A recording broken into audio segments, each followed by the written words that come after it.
le damos la bienvenida. Somos de la División Estadística de la Universidad Nacional de Luján. Mi nombre es Ariel Real y me acompaña Lorena Vargas. Y lo que vamos a hacer es contarles sobre un trabajo que hemos realizado sobre la devaluación en el segundo semestre del 2019 y el impacto que tuvo sobre la pobreza en los partidos de Gran Buenos Aires. Vamos a poner la presentación para poder compartirles el trabajo y nuestras conclusiones. Empieza Lorena comentándonos un poquito cuál fue... A ver si se ve la presentación ahí, Lore. Ahí sí, ahí lo vemos. Perfecto. Bueno, Bueno, me ahí faltaba está. comentarles que el equipo de trabajo estuvo compuesto también por Yanil López Calcaño, Mabel Bato y Edgardo Sampaulesis. Ahora sí, Lorena les cuenta sobre los objetivos Sí, del trabajo. bueno, nos propusimos, el objetivo general que nos propusimos en este trabajo fue mostrar la evolución de la pobreza en los hogares de los partidos del Gran Buenos Aires durante la crisis cambiaria del segundo semestre de 2019. Bien. Para conseguir, para poder realizar el objetivo general, nos propusimos los siguientes objetivos específicos, como por ejemplo caracterizar la crisis cambiaria en el segundo semestre de 2019 mediante el seguimiento de las cotizaciones del dólar oficial e informal y sus variaciones, medir la pobreza, también en los partidos del Gran Buenos Aires a través del método de la línea de pobreza con datos de pH, también medir la pobreza de los hogares de acuerdo al método de necesidades básicas insatisfechas, también basado en datos de pH, y medir la pobreza en los hogares en el periodo mencionado mediante un indicador multidimensional que contemplara las metodologías NBI y línea de pobreza. Y por último, analizar los resultados en términos de los niveles de pobreza alcanzados, según la clasificación de pobreza crónica, pobreza inercial, pobreza reciente y no pobres. Bueno, los introdujimos sobre la situación cambiaria en Argentina durante el año 2019 con este gráfico, en el cual se observa los precios del dólar, tanto del oficial como el informal, y su variación. Presentamos, por un lado, el precio del valor del dólar en el eje de la ordenada, y por el otro lado también la variación del dólar oficial en porcentaje. Observamos la evolución de los precios, por ejemplo, en el caso del dólar informal, mediante la línea azul, y la roja, el dólar oficial, ¿sí? Todo precios a la venta. Observamos también la variación porcentual en verde, y en el periodo agosto de 2019 observamos un incremento del 37,8% que coincide con el final de las elecciones de las PASO, en donde se dispara el precio del dólar y donde a partir de ahí la brecha entre el dólar informal y el formal se incrementa. Eh, También es importante decir que nosotros dependemos muchísimo del dólar, más que nada los precios relativos tanto de bienes como servicios, o sea, se ven influenciados por el aumento del dólar, más que nada por una naturaleza especulativa de los agentes económicos, y eso se ve reflejado en situaciones en las cuales las personas pierden poder de compra debido al fenómeno de devaluación de la moneda y no pueden acceder a ciertos bienes y servicios, entonces empiezan a asignar esos bienes. Y eso es lo que nos da una situación, o origina una situación de pobreza. No sé si querés comentar algo más, Ariel. No, no, creo que está muy claro. Bien, para poder ver cuál fue el impacto sobre la pobreza de esta devaluación que se presenta en el segundo semestre del 2019, eh, la idea fue construir un indicador multidimensional basado en la propuesta de Beccaria Minujín de 1985, que ya es conocido, y entonces esto nos obligó a procesar nosotros los datos de la EPH para poder obtener los distintos indicadores de pobreza que se mencionaban en la metodología específica.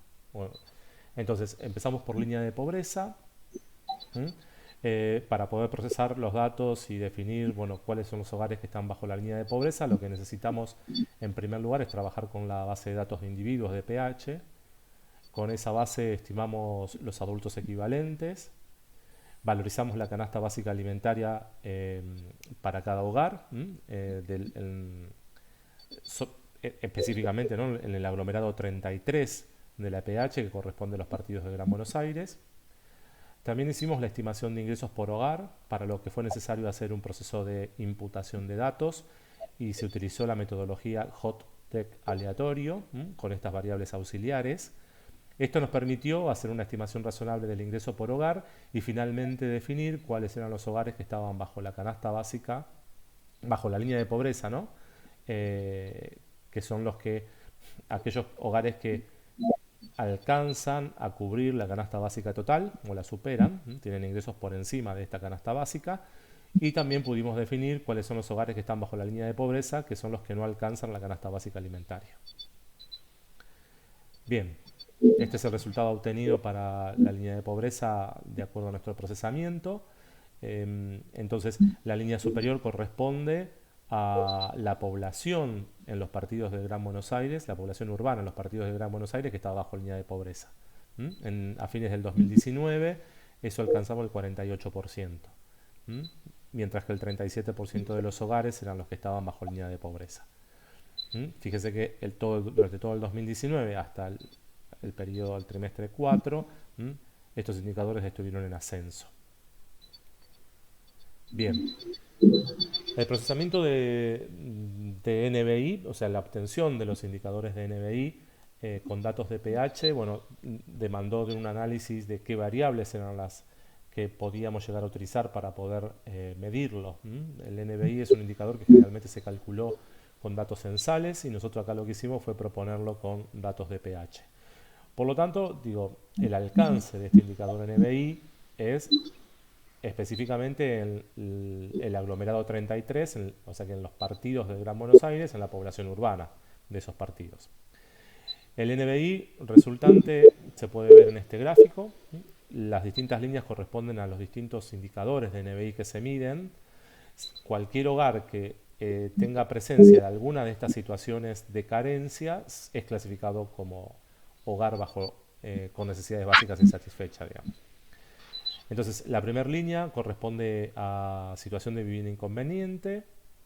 Observen que en el cuarto trimestre del 2019 esto alcanzaba un 18,1%, y si le sumamos además esta línea roja, 9,8%, casi que nos estamos yendo a un 28%, un 27% de los hogares con necesidades básicas insatisfechas exclusivamente por situaciones de vivienda, ¿no?, de precariedad de vivienda. El NBI2, que es la línea que está aquí en el medio, corresponde a viviendas que no tienen situación sanitaria resuelta, o sea, que les falta cuarto de baño. Y bueno, el NBI3 correspondía a hacinamiento. Y finalmente, NBI4 tiene que ver con el acceso a la educación de los niños de entre 6 y 12 años en el hogar. Este 1,1% en el 2019, en el cuarto trimestre del 2019, marca que el 1,1% de los hogares de la provincia de Buenos Aires tiene algún niño en situación escolar precaria. Y finalmente el NBI 5 habla de hogares con 4 más personas por miembro ocupado en el hogar y con bajo nivel educativo del jefe del hogar, lo que lo posiciona en una situación precaria para poder hacer frente a generar los recursos necesarios para salir de la pobreza. Bien, construidos los dos indicadores anteriores, se trabajó con entonces el indicador multidimensional propuesto por Beccaria y Minujín, y ahí obtenemos los 4 cuadrantes. La situación más precaria corresponde a la pobreza crónica, que son los hogares que tienen necesidades básicas insatisfechas y además no logran obtener los ingresos necesarios para subsistir. La pobreza inercial, en el segundo cuadrante, habla de hogares que son pobres por NBI, o sea que tienen alguna situación precaria, alguna necesidad básica insatisfecha, pero que tienen ingresos suficientes como para poder subsistir. Esta gente, digo, permanece en la pobreza porque no logra, digo, acceder a una vivienda digna o en condiciones necesarias para que el hogar o los integrantes del hogar vivan cómodamente. Finalmente, la pobreza reciente corresponde a personas que tienen la situación resuelta respecto de necesidades básicas, ¿sí? Pero que se encuentran en este momento sin generar los ingresos necesarios para poder subsistir. Esto generalmente ocurre por personas que tenían alguna situación socioeconómica estable y con algún trabajo estable y de repente se quedan sin trabajo y no pueden generar los ingresos necesarios para la subsistencia. El último cuadrante corresponde a las personas que están en situación de integración social, o sea que no son pobres.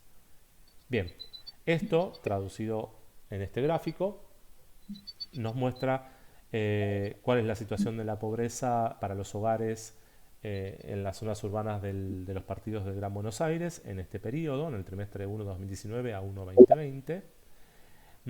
Y se ve que a fines del 2019 y después de la crisis política y cambiaria que se desata con las PASO 2019, la pobreza llegaba en los hogares al 47%, ¿no? El 47% de los hogares de la provincia de Buenos Aires, de los hogares en los partidos del Gran Buenos Aires, estaban bajo línea de pobreza, bajo situación de pobreza.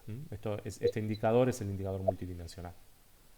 Y si lo vemos desde el punto de vista de la población, de la cantidad de personas que viven en esas viviendas, en esos hogares, la situación de pobreza habla de que un 57, perdón, sí, bien Sí, digo, un 57% de los hogares que corresponden a estos que están aquí abajo, pobreza crónica, pobreza inercial y nuevos pobres, un 47% de la población que está en esos hogares estaba en situación de pobreza, en alguna de estas situaciones de pobreza.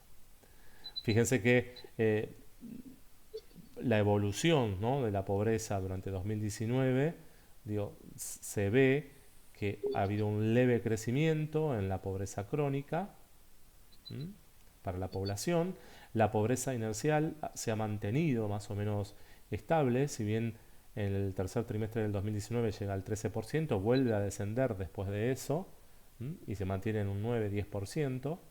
Y el grupo más afectado aparentemente tiene que ver con precisamente estos nuevos pobres que se presentan hacia fines del 2019, producto del aumento de la desocupación en la Argentina.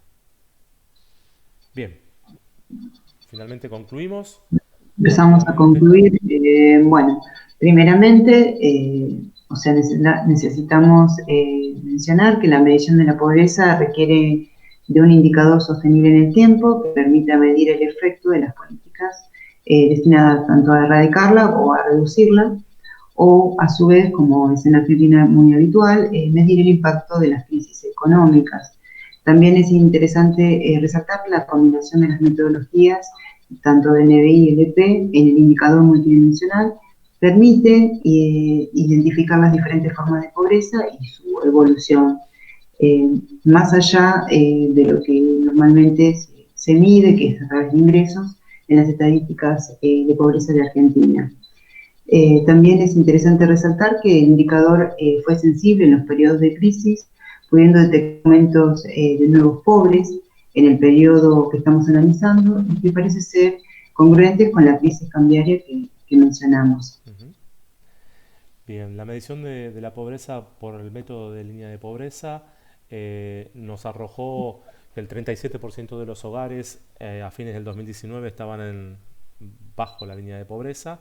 Este indicador dio algo más alto que el indicador publicado por el INDEC, aunque el indicador publicado por el INDEC es semestral, y nosotros estuvimos trabajando con indicadores trimestrales, ¿no? Entonces eso puede generar alguna distorsión.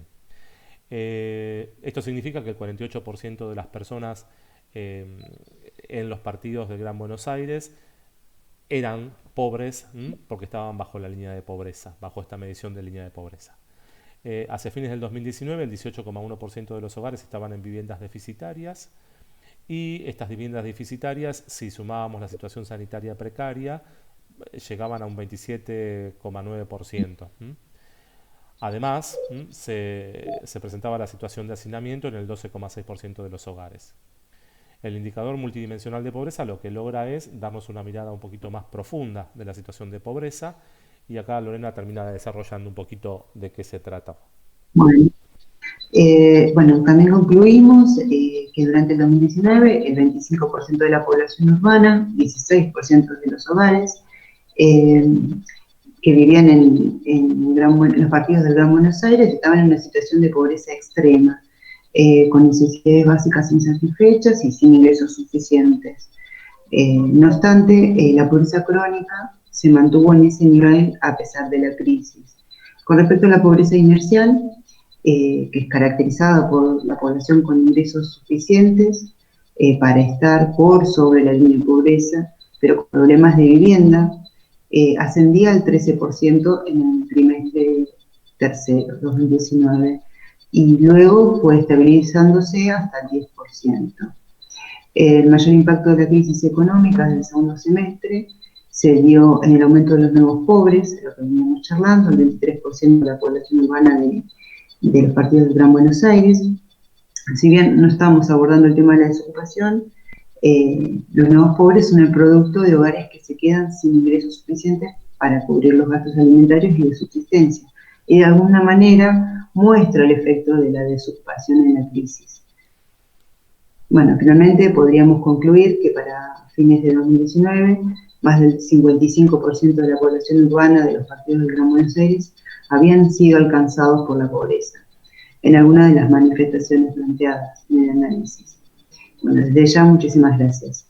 Dejamos a ustedes la bibliografía con la que estuvimos trabajando, y bueno, esperamos verlos en el momento de consultas durante el encuentro. Muchas gracias. Hasta luego, gracias.